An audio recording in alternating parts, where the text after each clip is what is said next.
Welcome to another fantastic episode of Beyond the Score podcast. I am Harry. Hey there, Josh. What's going on, man? How we doing? Not bad. It's some bad weather down here, but we got to dodge some raindrops and get back to the work. What's going on up by you? Yeah, man. Same over here. We got the Yankees rained out yesterday. We got some baseball going on right now with them, but I don't know if they're gonna get the second game in.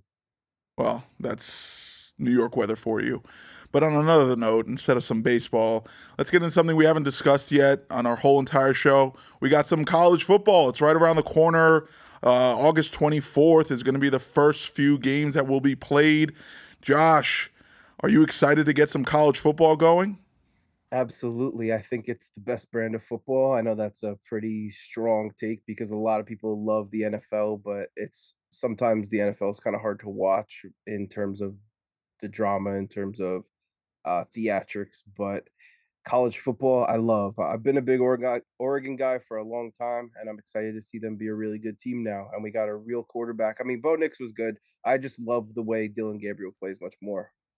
Yeah, he's I think he's ranked like eighth in terms of quarterbacks in college right now, which is quite impressive. Right in that area, in that ballpark. But Dylan Gabriel, I think he's gonna definitely help Oregon a bit. Definitely take them to the next level. They're ranked third right now, so I mean the next level for them is to really get into the college football championship game and secure a bag for Oregon. But I'd have to go with sorry, I was just saying they now expanded to 12 team, giving all of these teams a chance to get all that extra money, get all that extra viewership, and I think that what Florida State, like their outrage last year and honestly boycotting a bowl, which I thought was kind of ridiculous, but it might have pushed the 12 team over the hump.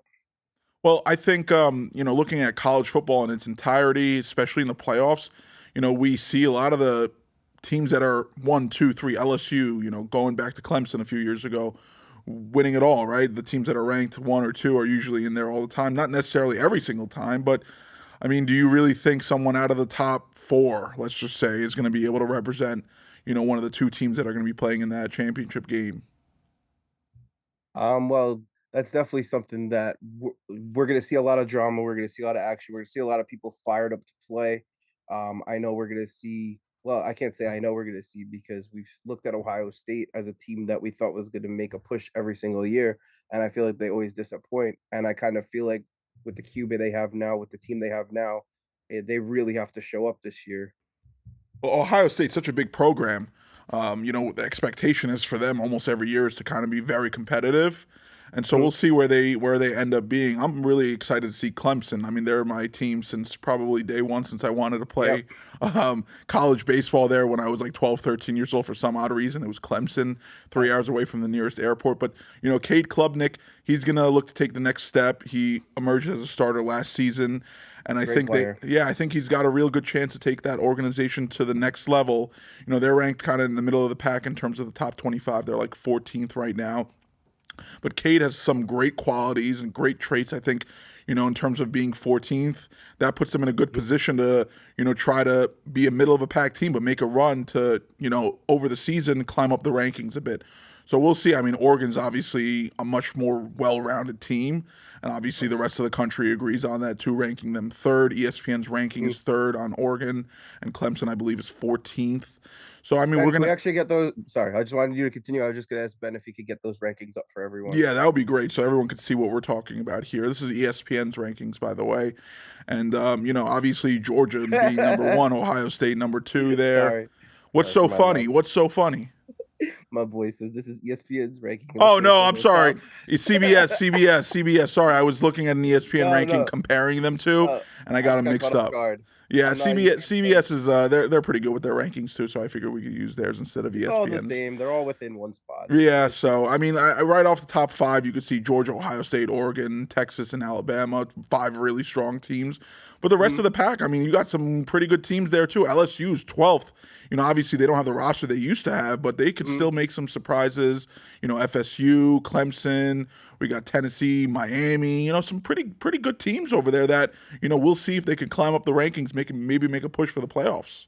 And then Deion Sanders is gonna take it personally that he's not on this list currently to try and make their way onto this list. I mean, I think that team actually has an O-line now. I think they could actually make some noise, and I think that a lot of questions are gonna be around Sanders, Shedeur, to see if he is legit or if he's a stat patter because a lot of people were saying he was taking sacks to not lower his completion percentage.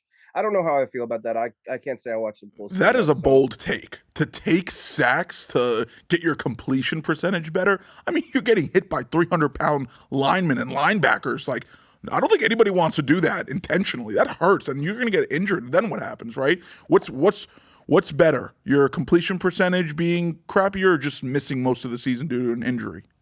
I agree with you. I don't think that it's something I would do, but at the same time, there's a lot of money on the table if you can make your numbers look sweet. But I'm not saying he did it. That's kind of a question that I have that I'm hoping that people can enlighten me because when I watched him play, he looked pretty good. I I mean, think I there's think that talent, right? I think yeah, Shador is definitely a talented quarterback.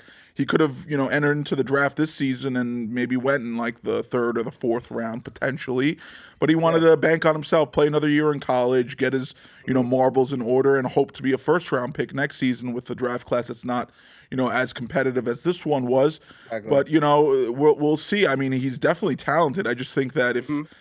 listen, there's always going to be so much speculation about what players are doing, why they're doing it, and all this stuff. But I mean, for at least for me, I just don't see that being the case where he wants to get sacked in order to have the completion. Because realistically, where's the bag if you're injured, right? You're not going to get drafted in the first round if you played 3 games and you're out for the rest of the season You because could you got ask Kirk sacked. Cousins, where's the bag if you're Right? injured? You He's could ask Kirk 35, but Cousins. he blew his Achilles out and he got what was that crazy contract? Yeah, I 3 get it, but years. it's a little different when you're in the NFL, right? You're already, Yeah, tested on the highest level versus the second highest level, that's fair. collegiate. And I mean, That's listen, fair. these guys, they get their bags in the NFL, no problem, because the money is there currently versus these players who are prepping themselves, right? The NIL money is not going to go away because he's obviously a very Mhm, endorsable player and he'll get the commercials and, money. He'll make money while he's injured doing all that mhm. stuff. But I mean, in terms of your draft stock, I think that's definitely going to hurt. And then, imagine falling from the first round to like the third round or the fourth round. That rookie salary, that rookie contract is going to be, big difference. Imagine, Yeah. top 10, you can be getting a $20 million guaranteed deal versus falling into the third round and getting like 5 million guaranteed. Big difference. Yeah, no, I agree, and I think that that's something that is to be factored too. And I also think that kind of staying on topic, but kind of switching gears, that you can't really talk about college football right now and not give Georgia their flowers. I think that they're a team that's shown that they're battle tested. Kirby Smart knows what it takes to win, knows exactly the players he needs, and they're going to be a perennial top 5 team for as long as he coaches. I agree. That program is built for success. So it's going to be a lot of fun to see them out there. I think there's a lot of big people and a lot of big fans out there who are going to be having their eyes on Georgia and expecting them to make it all the way and win a championship for that state of Georgia. But we'll see. I mean, August 24th, first key matchup is going to be between the 10th ranked FSU and Georgia Tech. So Mhm. that'll be a fun game. There's a few other games on that as well. That And game's in Ireland, right? is it? I didn't know that. Yeah, it's in Dublin. I think they've been doing that for a couple years now, and I think that to bring a team like FSU over there shows that people are responding to it. I think that that's something that we need to appreciate. That like college football is something it's as American as sports gets, in my opinion, just the way it is. And I think that now bringing it to Dublin, people loving what they see, I think that it's just something that it's so beautiful for the game. I think the NFL helped too, right? The last few years getting some games out there, and now I guess I'm sure. collegiate has taken the next steps to have some international games. I mean, it's college. I'm not bashing college football. I think it's a great thing, and I think this is where the NFL obviously takes their players from, the Yeah. best available. So it'll be interesting to see how the rest of the world really reacts to having some college football in their countries being played and seeing how they respond to this. I'm certain there's going to be a great response because who doesn't love people just hitting each other on a left and right basis, quarterbacks flying, running backs going, wide receivers getting hit. It's going to be fun, right? Football, that's what makes it so beautiful is getting Yeah. the physicality involved. Exactly, and I think that, the Europeans are used to, like, 16-year-olds playing in professional soccer leagues. It's not something that happens on every team every year, but it's, like, not crazy to them. So, to see, like, college kids first time away from home doing something like that, it's cool to them, but it's not something that they're like, wow, that guy's 18. Like I feel like that's pretty standard for someone, especially in like an Irish league. And then you get into the Premier League. Like, of course, we always talk about Yamal. There was a guy, I think his name was Brian Heel. I saw him debut at 14 or 15 in La Liga.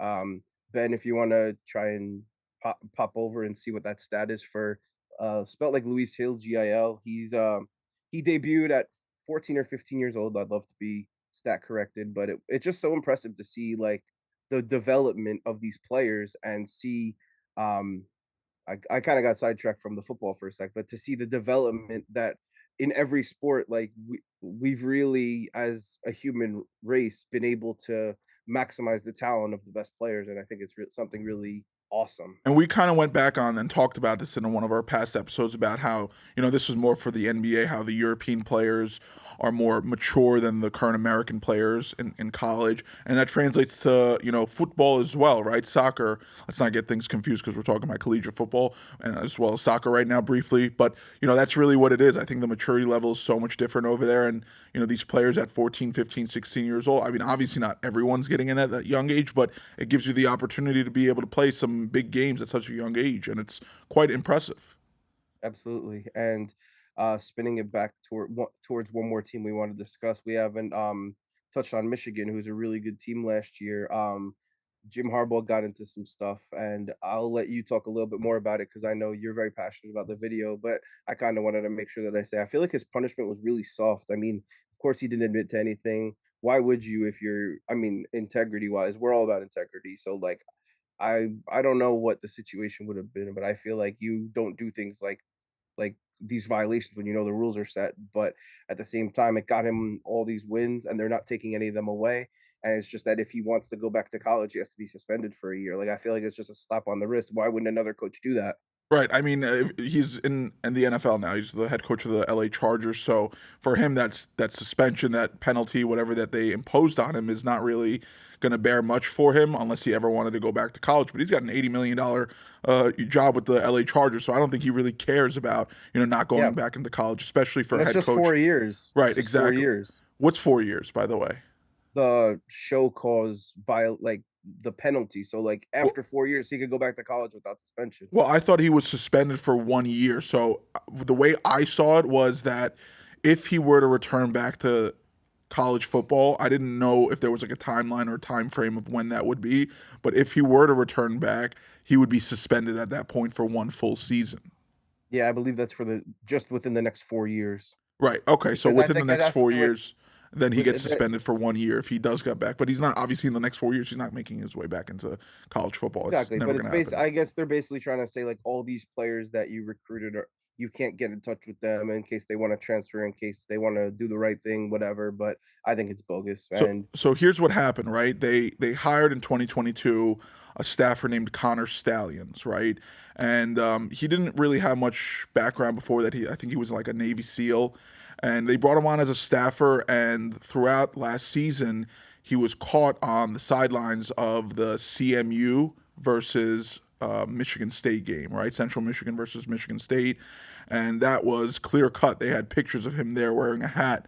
I mean, like, right? We go back to integrity, our last episode that we yeah, had. What is happening here, right? Like, it's just almost ridiculous to see these things happen. And then for, Jim to say he had no idea anything about this is, kind of crazy. Actually, Ben, if you could pull up that video, let's have the fans see what we're talking about, hear him, and then we'll go back into the discussions about, what we really think kind of perspired here. I've heard he deserves an Oscar for this performance. Listen, honestly, I wouldn't be surprised if he got a movie gig after this. And now he's in LA, so Yeah, I do have a comment on that. Never lie, never cheat, never steal. I was raised with that lesson. I have raised my family on that lesson. I have preached that lesson to the teams that I've coached. No one's perfect.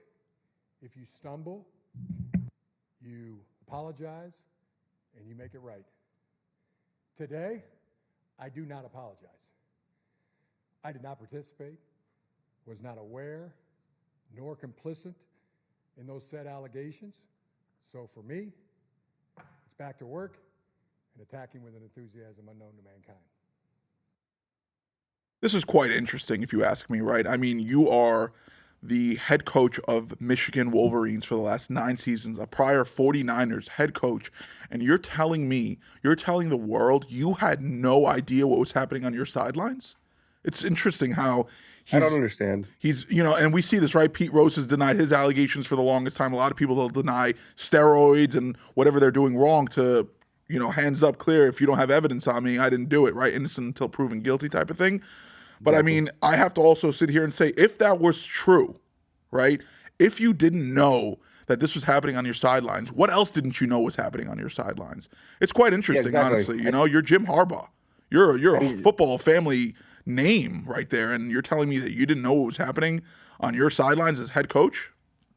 and you're disrespecting the Chargers by saying that, because now they hired someone who is clearly not on top of their staff just because, and now it could just be because of his name. I mean, don't get me wrong, he's had success in the past, but you look at his success, like, you don't know how long it's been going on for. It's always about integrity, like we say. You don't know how long they've been doing it for and when they get caught. I mean, I know you said this guy started in 2022, so you don't know if there was someone else or Right. whatever, but We have no idea. And also, I wanted to go back to that suspension. That has nothing to do with this, by the way. There's no evidence on this yet that's going to penalize him. Now, there are some text messages that they have uncovered. We don't know what the contents of those text messages are just yet.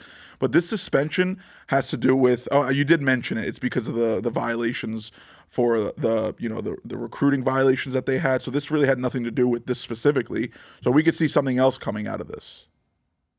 yeah, I mean, it's crazy. I think that ever since the money came into it, I think that it changed the game, and I think that's actually why Nick Saban left when he did. I think he said that. But when you look at it kind of, if you look at it, it kind of takes away a certain level of balance on the playing field, because now these are not amateurs anymore. I mean, they're still considered in terms of NFL draft, but like, they're being paid more than some professional leagues just to go to this college, or to go to a lesser college, or to not go to their college and go to the school you want them to go to, because you can make them a millionaire, and then like, they could play 4 years in college and say, I got hit a lot, I'm not gonna go to the NFL, when in reality they're paying them and they hope that they bring their brand to the NFL to drag it out. I think it's so interesting.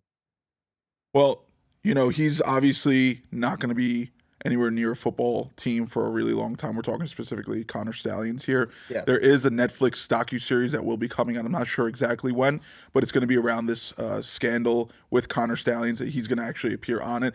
So that's going to be quite interesting. I'm really excited to see what he's going to have to say during that docu-series, and we'll watch it and kind of have a review, and maybe we'll bring it back to you guys just to have a little recap Yeah, on what might have transcribed since then. absolutely. Obviously, we might have some text messages that could be released any day, any week now. So there's a lot still to be unfolded with this matter, and I think that as time comes on, we're going to see this is going to really hurt Jim Harbaugh's stock. I mean, obviously he has a big job, but listen, if the limelight is really not good and you're in LA, if the Chargers really decided to, and if all this stuff comes to fruition here, they'll let him go. They're not going to keep Yeah. that bad seed in there, especially running their team. If he can't run a college team, what makes him be able to run an NFL team just because he's done it in the past? Better button up now, because now everyone's watching. You might have been able to get away with that, but now you see the stage you're on and what's at stake. And I think that your whole legacy's on the line, and you gotta keep your nose clean and do it the right way the rest of the time, and then people won't question you. But it remains to be seen how that goes. We shall see. I mean, it's going to be a lot to unfold, but when it comes, we'll see it. We'll bring it to you guys just so that we all know what's happening here. College football is supposed to be something that everyone in America kind of gets together and has the full support. So obviously, nobody wants to see this happening. No fans are Yeah. happy to see cheating happen because it just ruins the sport, the one that we love so much, especially college football, where you have these guys trying to make a name for themselves to get to that next level and make it to the Mhm. NFL. And if their opportunities are seized in any capacity, well, you're really kind of hurting the next generation of youth to, make a name for themselves and make, they get their bag, so to speak, and get to the next level, which is the NFL, make the real money. So, we'll always agree integrity is important. Cheating is never allowed. And, Yeah. Never Jim, the right thing. I really hope I'll give you the benefit of the doubt at the time that you had no idea, but that also makes me feel a little bit different about what type of head coach you actually are in terms of running a team and having everything, knowing everything as a head coach should know everything that's happening on their sidelines and in their, in their training staffs and their training facilities and everything from the fields that they work on to the field that they play their big games on. This is something that any head coach should know. So I'll give you the benefit of the doubt until, the evidence shows that you actually were part of this. But until then, good luck in LA for right now. You got a short leash though. Harry, any Heisman picks? Cade Klubnik. I like his game a lot. I always thought he should have started over DJ when I don't know how to pronounce his last name. Ugalegi. Probably Uagalele. but Uagalele. yeah. Why do you think he has to be exactly. transferred out? Because he got benched twice and Cade came in and tore it up for a couple of games, won the ACC championship game. When Uagalele got benched, Cade came in, had a great game, and they won that ACC championship game. Obviously, they weren't well equipped to make a further run, but, he's got some promise to him, and I think that Clemson will be able to take a big step forward. I think, if they end up in the top 10, that's a good place for them. Yeah, I think that if we're going non-quarterback, which I'm kind of hoping that we can appreciate some other talent, I'm going with Ollie Gordon of Oklahoma State. Big shout out to the guy. I was Oklahoma State in my college football game, so I knew what he brings to the table, but I know some people might not. Last year, he had 1,732 yards, 6.1 yards per carry, 21 touchdowns.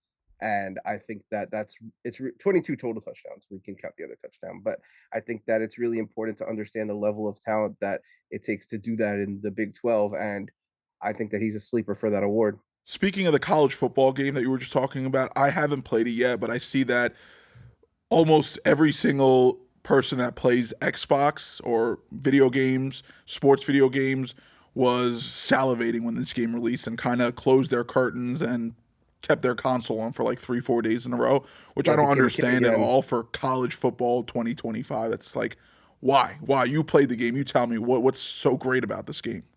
It's just because it's been 10 years since we had the college rights allowed to have a game. So it's a game we all played 10, 15 years ago it's probably been more than 10 years, honestly. I think that it's important to understand that like people love things that connect them to their youth, to their past. So being able to play this game, I'm hoping for a college basketball game too, because I used to play NCAA basketball all the time. But overall, it's more about the connection to that than to the actual game. Even though I do think that Madden's been the same every year, so a lot of people were probably excited for a different football game. Where this, for me personally, this is one that I'm gonna get instead of Madden, because the games are $70 each now. It just doesn't make sense to get both. And this game plays smooth. I like college football more than NFL, but even if you like them equally, you like the process of what's going on over there, and there's a lot more options, a lot more teams, and a lot more differentiation. But you don't get the stars that are in the NFL and those crazy plays. But it's really cool to learn a lot about smaller schools, to learn a lot about players that you might not know something about on another team, and look forward to that for the next season. So the gameplay is really the main thing that's different, because I really haven't played it. I'm a Madden guy. I love Madden. I play it all the time. I've gotten it almost every single year the last 10 years. But so the gameplay is really what's the main difference. Well, it's more about like the content, because the gameplay isn't crazy different, but it's like the what's it called, the game, just the vibe of it. It's more like it's cool to see something progress from there to now. Whereas I feel like all the Madden games I've gotten have just had a different cover athlete and different rosters. I got you. Yeah. I mean, I have to agree with the Madden aspect of things, at least. It's been pretty repetitive the last few years. That's why, like, a couple of times I actually didn't get it recently. I think it was like 22 and 24 maybe I didn't get. And I kept 23 and 21, played those for a couple of years, because I was like, what's the point? So, I do understand that. Maybe I will go download it and try it out and see what college football is like. And maybe we'll play a little bit one day if we have some time, because we obviously have not a lot of time with scheduling this podcast and making these for our fans and making sure that everyone gets the good stuff over here. So obviously we've Absolutely. been talking a lot about football. We're going to have a football day today. We're going to shift from college to now the NFL, right? We just talked about Jim Harbaugh. He's made that switch over from college to the NFL. And we want to share with you guys who we think is going to represent the playoffs, winning the divisions, as well as taking the wild cards. Josh, do you want to share your list first, or should I go? I went first last time. Maybe you go first this time with your list. And this Yeah, one, that I works for mean, me. I really am going to have a lot of fun with. I will say this. This is going to be a good topic for us to discuss. So why don't you share with everyone what your division winners are and your wild card teams for the playoffs? Absolutely. So we'll start Ben with has a the big smile on his face. He knows what's coming. AFC. I've been waiting for this the entire show. So I mean, the AFC East we're going to start with. We're going to have the Dolphins winning that one. I'm not going to get too much into each because we're going to have a conversation about it as a whole. And generally, I think we have more teams in the playoffs in common than not. But I know there's a couple that Harry's waiting in the back, ready to go. But so I mean, I don't think there's anyone that's going to come close to the Chiefs in the AFC West. We're going to go with them. The Ravens in the North, the team a couple weeks ago, if you watched our pod, the team that I gave the love to for getting Derrick Henry, having John Harbaugh learn from his mistakes. Excuse me. Hopefully, Jim Harbaugh learns from his mistakes too.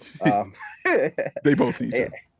AFC South, I got the Texans and CJ Stroud. I don't see the hype around the Colts to make such a huge jump. I mean, A-Rich is cool, but he's got to get some experience, in my opinion. He doesn't see the hype. Oh, can't wait to get to the wild card teams. Keep going. Doesn't see the hype.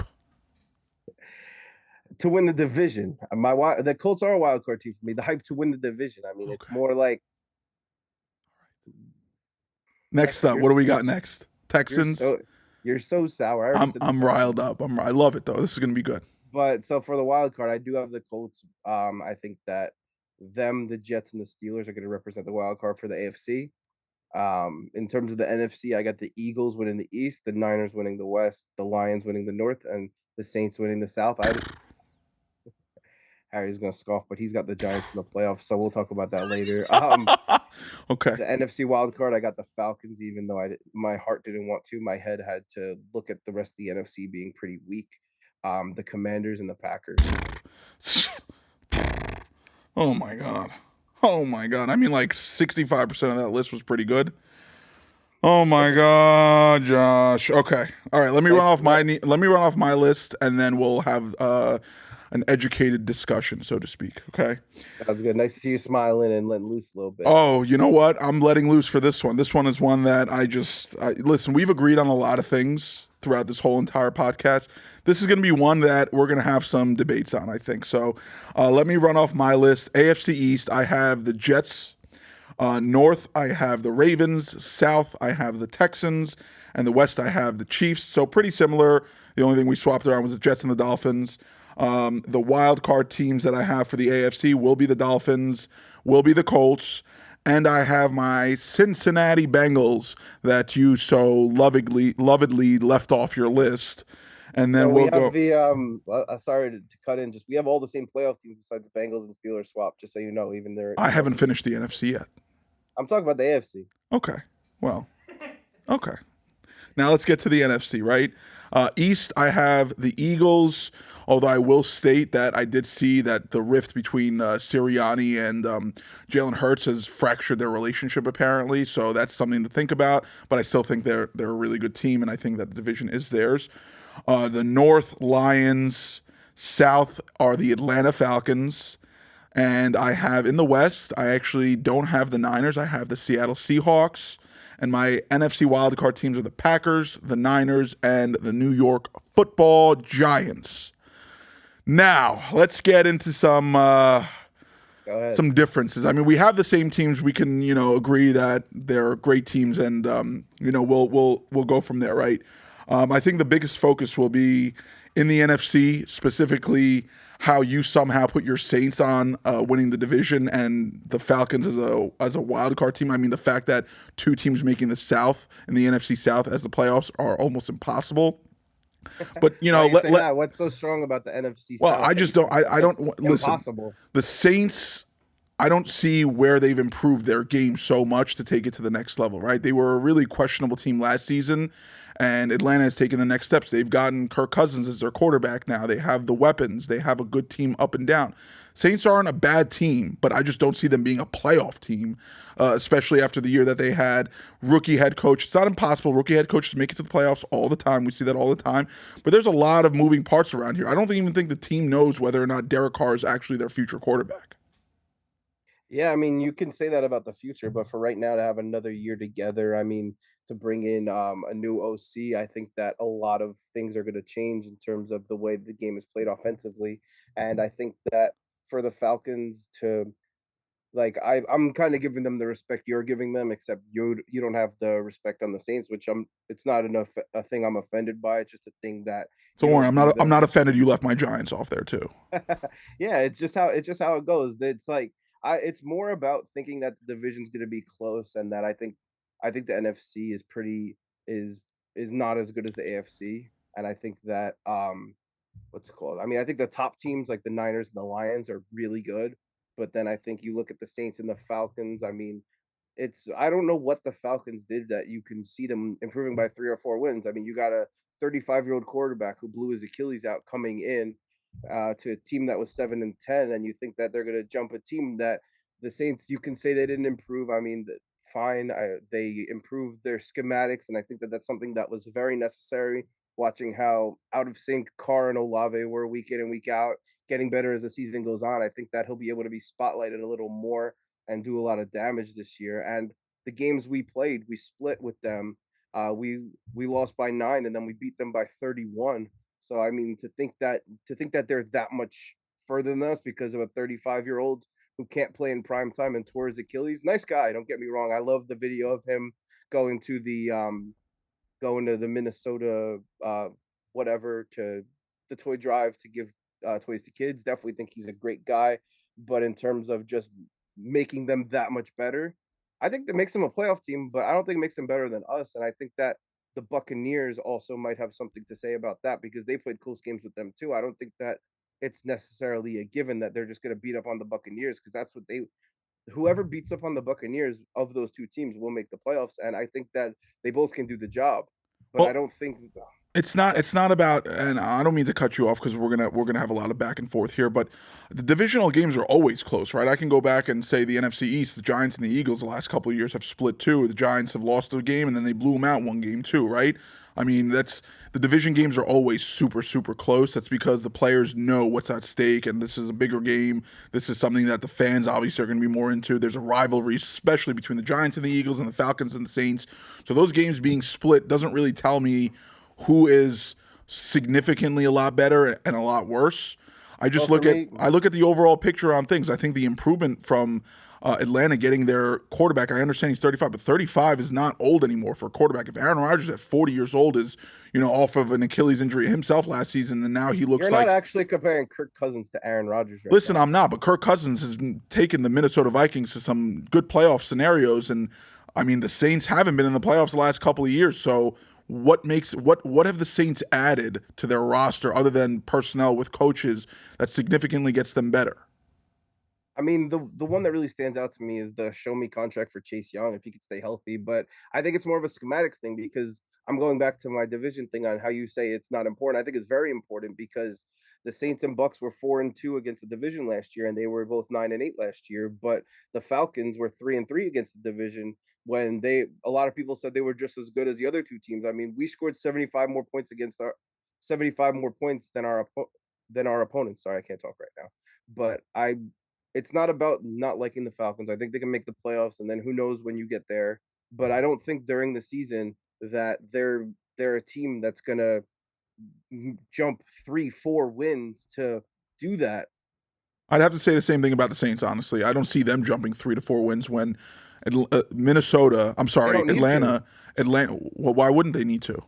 because they were already. I'm saying they're starting from. You look at their last year, you look at it as bad, but they were 9-8. That was they lost the division on a tiebreaker. Like they need to be 1 or 2 games better. The Falcons need to be 3 or 4 games better.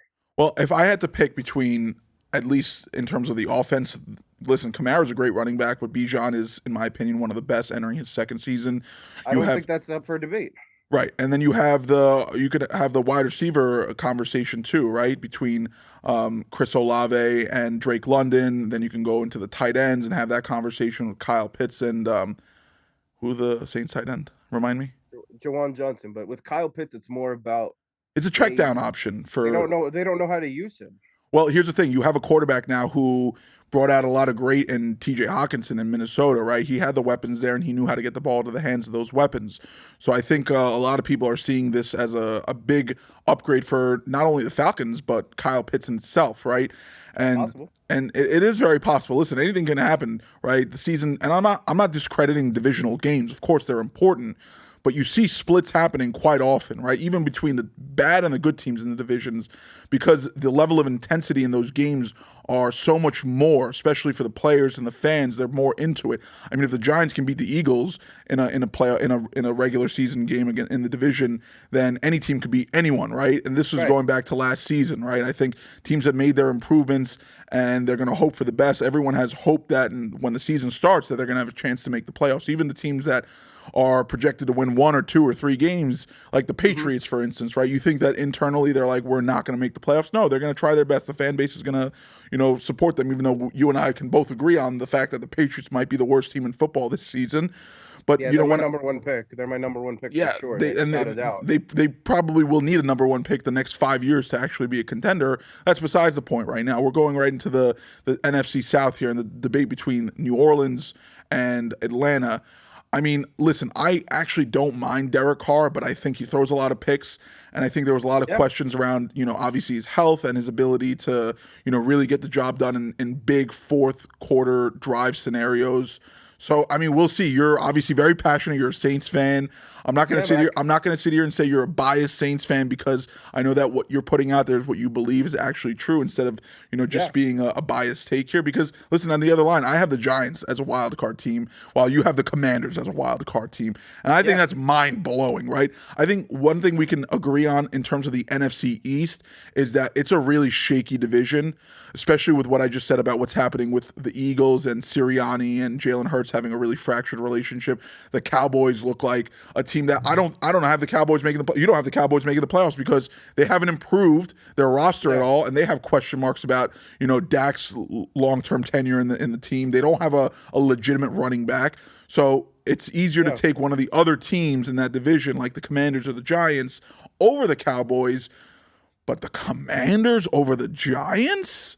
I need to challenge you on. Before we go into that, I need to challenge you on one thing that you said Derek Carr doesn't get it done in the late part of the game. He actually has the most fourth quarter comebacks since he came into the league of any quarterback out there, and the only two with more of active players are Russell Wilson and Matt Stafford in their career of any active quarterback, including Kirk Cousins, who's 35, and Derek Carr's 28. This is a stat that only really applies, in my opinion, to mid to slightly upper tier quarterbacks because the great quarterbacks are rarely in a position like this. I mean, yes, we see them being in positions and, whether or not they get it done or not, but they don't have as many opportunities for those fourth quarters because their teams are usually so far off in a win. The top 5 in history are?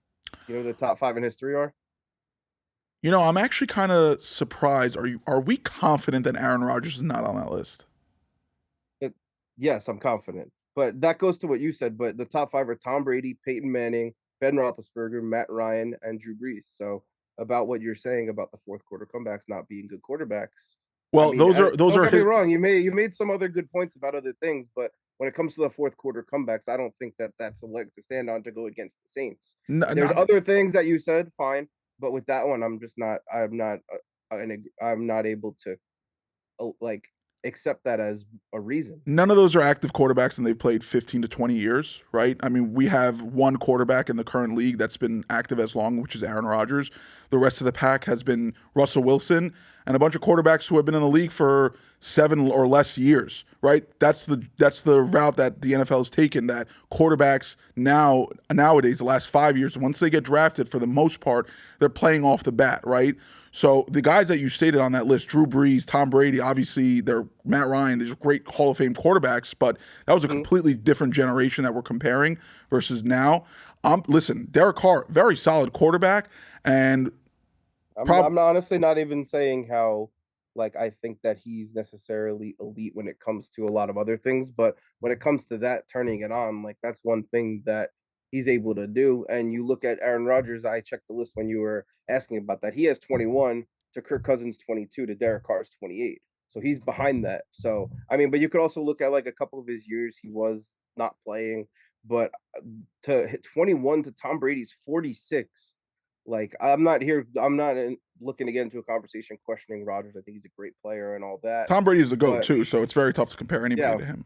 right. So, but just what I'm saying is, I think that stat has a little more legs than you're giving credit to. But we don't really have to spend any more time on this. If you want to chime in on our quarterback debate, definitely hit us in the comments, hit us in the DMs. We would love to talk about this. I know there's a lot of people that are passionate about Aaron Rodgers and about all these good players in the NFL, and I would love to continue this conversation with you guys.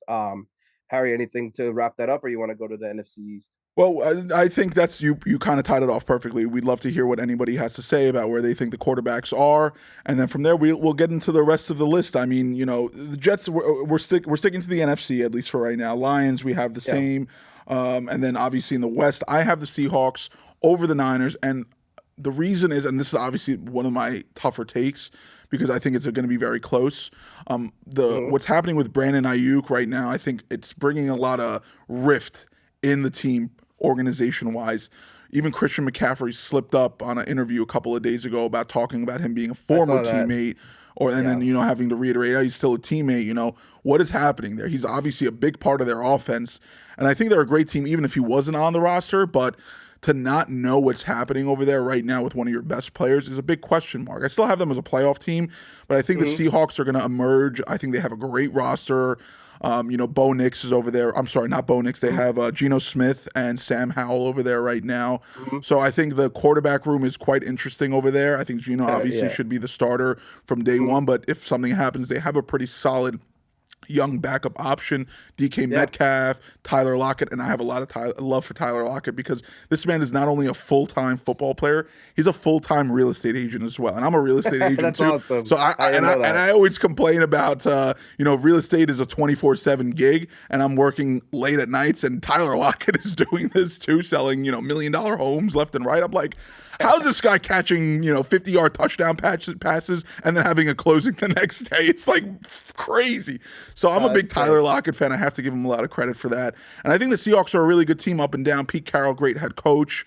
So we'll see. It's going to be a very close division. And listen, if the Niners won the division, it's not going to be a shock to anybody, including myself. But I see them, falling back a little bit and being a wild card team, probably definitively a wild card team as the number one wild card team in the NFC.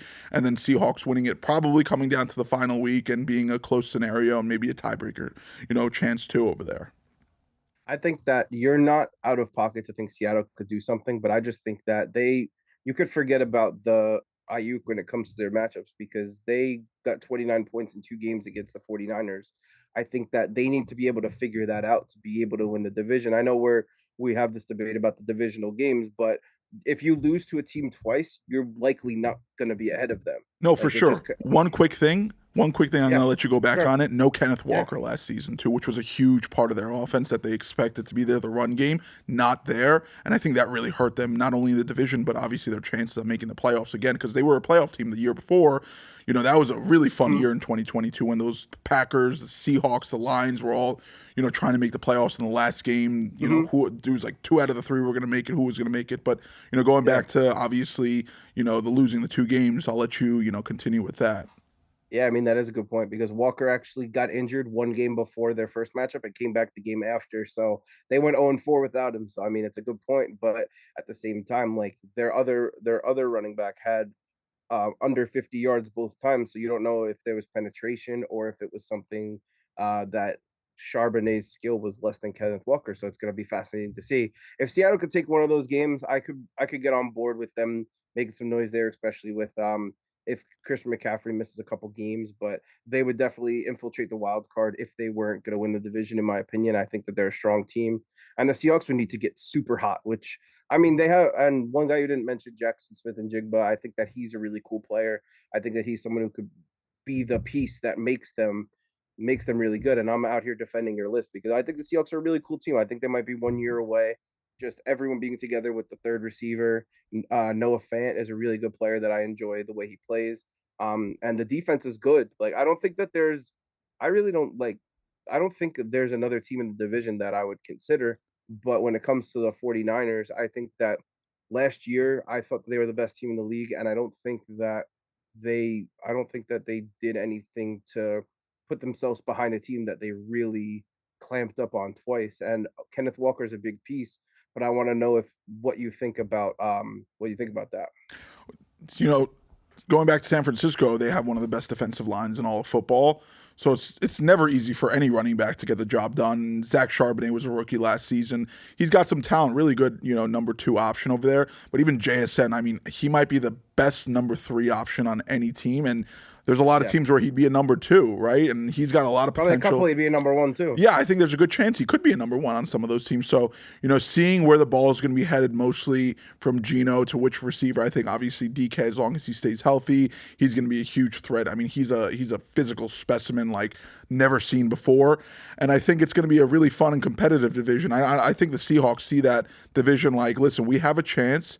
Let's play smart. Let's play good. And by the end of the season, by the end of the regular season, we'll see who's going to be on top of the standings. But let's shift on from the NFC West and let's go to the NFC East, because you have the Commanders as a wild card team and I have the Giants. And this is no bias for me too. And I wanted to reiterate that. We don't do that. I don't have the Giants in there because I think, they're my team, and I'm going to give them all the kudos and all that. I just see the NFC being a little weaker on the bottom half. And I look at a team like the Commanders, right, and they have Jaden Daniels. He looks like he's NFL ready to get the job done. They have some weapons. I think the Commanders are a couple of years out from being a really solid team. But with what I'm seeing with the Giants, they have their weapon. Malik Neighbors looks like he is the best receiver in this class. A lot of people like Marvin Harrison. I think he's a stud too, going to Arizona. But Malik Neighbors looks like he is going to be the option that Daniel Jones needs in order to get the job done. We saw what happened in 2022, right? And you can go back and say they had an easy schedule. It was a lot of close games. They had a lot of close games last season too that were, there was 5 games that was within like a 5-point differential that really could have went their way, and unfortunately it didn't. That's right? where boys become men. The close games when you're in the trenches. 100%. But when you also had the injuries the Giants had, their quarterback Daniel Jones missing a lot of time, and a lot of main pieces not being able to be there to play, it makes things difficult. Obviously, health is really important, and we're considering these lists considering that the teams stay healthy. And if the Giants stay healthy, Daniel Jones has been a quarterback since 2019. He's got an IQ, and now that they've bolstered their offensive line, I see him having a lot more time in the pocket with a number 1 option, and I think this helps Jalen Hyatt out as well, and I think Wan'Dale Robinson can be helped out. Listen, losing Saquon is a big loss, but Devin Singletary is a more than serviceable running back. And then you go to the other side. They have, and I don't think this is really a debate, the Giants have the best defensive line in all of football, right? If they're putting the pressure on the quarterback, I think these games are going to be low-scoring games, similar to what we saw, with an Eli Manning-led, solid defensive-led New York Giants, kind of like what they had back in the day. And, Ahmad Bradshaw, Brandon Jacobs, they weren't elite running backs, but they were able to get the job done. So I see a lot of similarities between those Super Bowl winning Giants as I do this season's Giants. And I'm not saying this team is winning the Super Bowl this season. You got to also realize that the Giants, were 9-7 making it to the playoffs those years. So it wasn't really, I'm not trying to compare a Super Bowl winning team to a team that I'm putting in a wild card team, but I really think that they are more well equipped to at least be a wild card team than the Commanders do. And going back to those divisional games, right? Yes, they've split up a lot of games, but last season and the season before that, actually, I'm not sure about the season before that, but at least last season, the Giants did take both games from the Commanders. I actually think that the best D-line in football is on the other side of the city with the Jets. I think that they have a better line. I don't think that the Giants are a lackluster line. I think to be number 1, you have to be really, really good. I mean, but they lost Franklin Myers and Huff, and they brought in Hassan Reddick. And I mean, I just think that their line's insane. I think that what are you looking at me like that for? Brother, I want you to finish before I go, because I understand Hassan Reddick is great and all that, but keep going and then I'll chime in. I just think that they know exactly what they're getting from their guys, and they know exactly how to use them. And I think that they have a lot of great players on the line. And I think that you could even the praise you were giving to the 49ers. I think that they're better, and I'd probably slot the Giants in at number 3. But I think that those two teams are better. I mean, they lost Armstead and they lost Chase Young, but they brought in Devondre Campbell and they brought in another guy who's a stud that I don't remember, but I think those two teams are better on the D line, and I think that that's just being number 3 in the NFL is a legitimate line, but I think those two teams are better. Okay, so the Niners and the Jets, they do have very good defensive lines. But when you pair Dexter Lawrence and Kayvon Thibodeau with Brian Burns, that is the most lethal. I don't think this is up for debate, to be honest with you. The Giants have the most lethal defensive line, and I think 31 quarterbacks in the NFL are going to be, well, not 31. I'd have to say 1, 2, 3, 4, 16 games minus the same amount of time you're playing the division. So 13 quarterbacks are going to be crapping themselves when they play the New York Giants, right? And you could say the same thing if you thought they were the third best line versus the first best line. They're going to still crap themselves. But when you have Brian Burns, Kayvon Thibodeau, and Dexter Lawrence on the same offensive line, you don't have three guys who are better on the Niners. You don't have three guys better on the Hassan Reddick is great, Keenan Williams is great, but you don't have that. You don't have three perennials like the Giants do. They have three guys that are most likely surefire Hall of Famers by the time they're done with their careers. That's a big thing to say. Kayvon has only played 2 years, but he took a huge step from rookie year to second year. I mean, the sacks are going to be flowing. The pressure is going to be on. They're already really good at stopping the run game. Now they're going to just put a lot of more pressure on the quarterback. I mean, listen, the Niners are great, right? The Jets are great. They're better teams overall. But I think when you're looking at the front of the New York Giants, and I really think that this is undisputable. And this is nothing to do with being biased. I think I've seen a lot of reports put the Giants right at number 1, clear cut. And it's because they have those three guys that when that quarterback is saying set, hike, he's going to have to get that ball out of his hands real quick, or he's going to be on the floor eating some turf. I love the faith in the team. I know it's not biased. I think that for me to have a team at number 3 and you to have it at number 1, I don't think it's a biased thing. I think it's just well, it goes back to the whole debate between the Commanders and the Giants, right? Because that's where it really stemmed from. It's who's the better team to make the playoffs. And I think with having definitively, and forget about being 1, 2, 3, but when you have the Giants, they're definitely the better defensive line than the Commanders are, right? The offense, I'd have to give a slight advantage right now to the overall for the offense, at least for the Commanders. But there's still a lot of question marks, right? I think Jaden Daniels is NFL ready, but what if he's not? Right? Terry McLaurin, great. Jahan Dotson, great. But when you have Malik Neighbors on the other side of things, and if Daniel Jones gets him the ball like he's supposed to be getting, what we've seen in these practices so far, this is going to be a really, really interesting division to see because, I think a lot of people will put the Cowboys in front of them regardless of what's happening with this whole thing. And I think it's kind of ridiculous to even consider the Cowboys, whether or not you don't have them as a playoff team, but have them above the Giants. I think there's a very good chance they're in last place in this division. I do too. Because really they haven't done anything to make their organization better. But, when I'm looking at comparative to the Commanders and the Giants, it's not, and I also want to reiterate, this is not like a huge difference. Right, I think there's probably a very realistic chance that they both don't even make the playoffs. But from what we, it's true, right? Listen, the reality is they're wild card teams. Whoever comes out, shows out, plays out is going to be the teams that are going to make those playoffs. So the Giants and the Commanders need to play tough games. They have to really minimalize on their errors. They got to make sure, like you said, this is where boys become men. Right, it's when they're able to make sure that in the last 5 minutes of the game, if they have a lead, they have to secure that lead and hold on to it, protect it. Special teams is really important. I think that was something that the Giants have always been huge on in the Tom Coughlin era, and then ever since it's been really questionable. Yeah. So we have some, different receivers, punt returners, kick returners. So, and we have a new special teams coordinator as well. So we'll see how this plays out. But it's very hard for me to say that the Commanders are going to make the playoffs over the Giants only because I see the direction that both teams are going in, and they're both trending up, but I see that the Giants have made the right moves in this draft, and they're saying Tyrone Tracy, the running back that they took in the 5th round, might be the best running back in the whole entire draft. He's got that knit grit hustle, I am him type of thing. And for someone to fall into the 5th round of that category, of that caliber, it shows, right? And Devin Singletary, he's there, but I'm certain if they really feel like Tracy's the best option at running back, they're going to go down that route. Yeah, I think so too, and I think that it's. I know I keep going back to this, but if the Commanders could find a way head to head to even split, I think I love the way they played the Eagles last year. I mean, they didn't finish the games, but I think that a lot of that turmoil that you were talking about, I think that the Commanders, I think, could really make some noise. I think both teams, I view them like very, very like close to each other, but I think it's all going to come down to the head to head and the Giants finishing their season with the Eagles. I think that it's really going to be that close where that game matters a lot. And who knows? The Eagles could not even make the playoffs. Nothing's guaranteed, and Nothing that's is the beauty of guaranteed. it. Nothing And is that's the nothing. beauty of it. Yeah. And I think that looking at that division, I don't think that honestly, I don't think that looking at the division, it's been this good in a long time.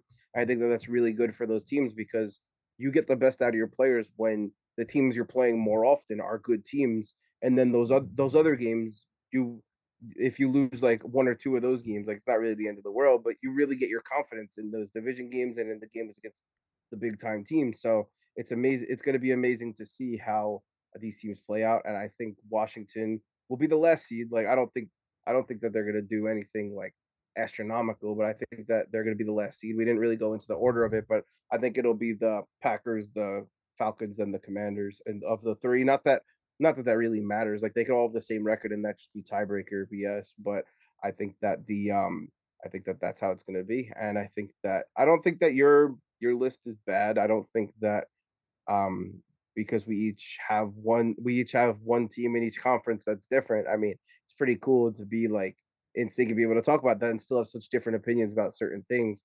And I really want to hear from people who are fans of different teams, how they feel about their teams, and and also just people who know the game. Like I'm not going to say I'm an expert in everything of all these teams, and also they got to play the game. So when it comes down to it, I'm just really excited to see it. Well, we're excited to bring you more football. Next week, we'll get you some predictions on who we think is going to, the seeding of the playoffs are and who's going to win and who's going to be our Super Bowl prediction. So we'll bring you that next week.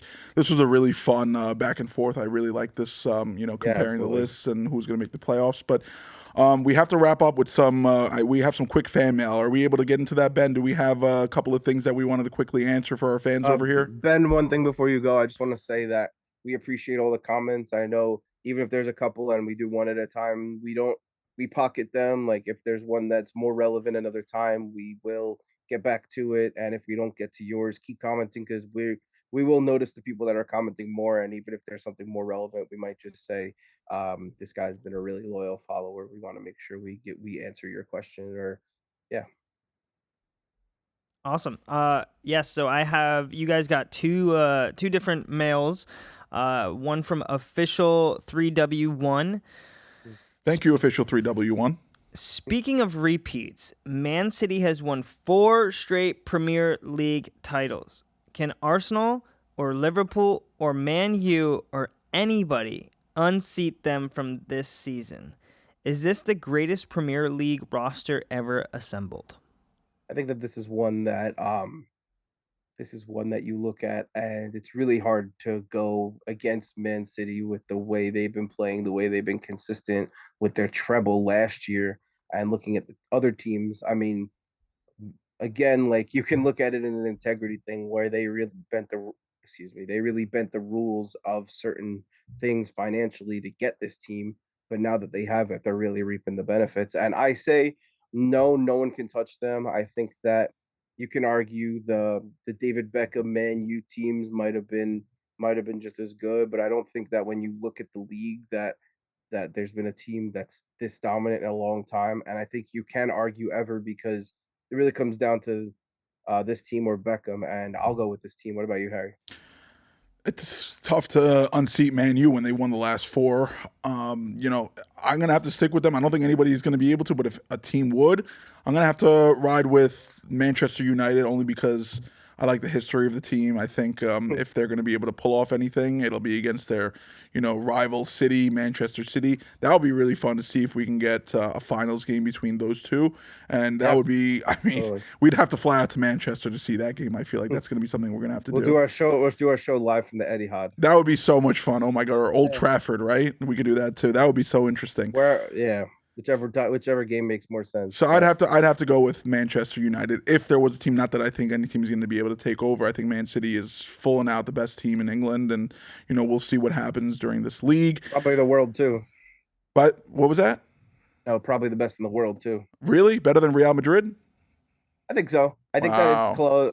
I think it's close. I think that that's something that is very much up for debate, and I would love to see them play each other and what the head-to-head results have been. Maybe we'll get a friendly in there. Maybe we'll get a nice friendly game going in. We'll put in a request. Yeah. I got one more for you guys, okay? Should we just pencil in Real Madrid to repeat now that they have Mbappe, or can Barcelona make some shit shake? Harry, I'll let you start because Mbappe is your boy. Mbappe is not my boy, okay? I think he is France. I think he is the greatest player currently playing, which is going to make things a lot interesting in the La Liga. I don't think anyone's going to beat Real Madrid, but if there isn't a team that's going to do it, obviously I'd have to go with Barcelona. They're obviously a great organization as well. La Liga is incredible, but I'm no way. Real Madrid and Mbappe they're the best team, and they're going to win it all in La Liga. Yeah, I mean, Real Madrid and La Liga lost one game last year with a 61-plus goal differential, and then they add Kylian Mbappe.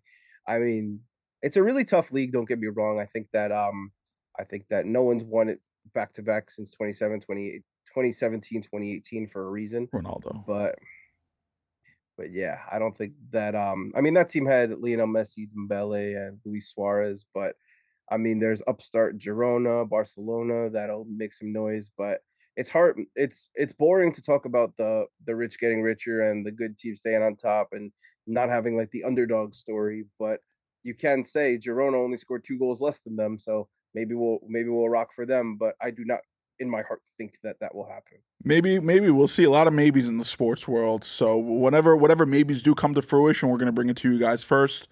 I want to thank everyone. I want to thank our fans. Thank you for this fan mail. We love bringing you these answers, giving you guys our opinions on what we think is going to happen. You guys are the reason we keep doing this every single week. We love doing it ourselves, but without our fans giving us the comment and the love that we've gotten so far, we are so appreciative. YouTube, Spotify, Apple Podcasts, wherever you watch, wherever you listen, we want to make it as convenient for you, and we're so thankful to have you on our side, giving us all the support and love. Yeah, we have the link tree on our Instagram page that we're trying to build up. If you're not already following, we're at Beyond Score Pod.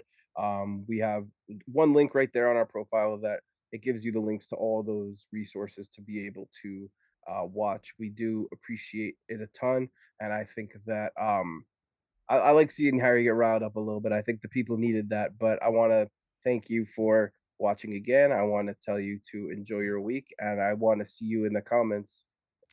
Now, never can forget our most important part out of these podcasts, our Yogi-isms. Mm-hmm. Yogi Berra, as the 1973 manager for the New York Mets, says, "We were overwhelming underdogs." What a great quote from a great man. Thank you, guys. Can we look at that for 1 second and just say overwhelming underdogs? This guy has always made the best comments in the whole entire world, and that's why we do these Yogi-isms. And Yogi Berra, rest in peace, good sir. You are fantastic for bringing us all these Yogi-isms. Thank you guys again so much for tuning in. We'll be back next week with some great content. Hope you guys have a great week, and thank you for coming into the Beyond the Score podcast.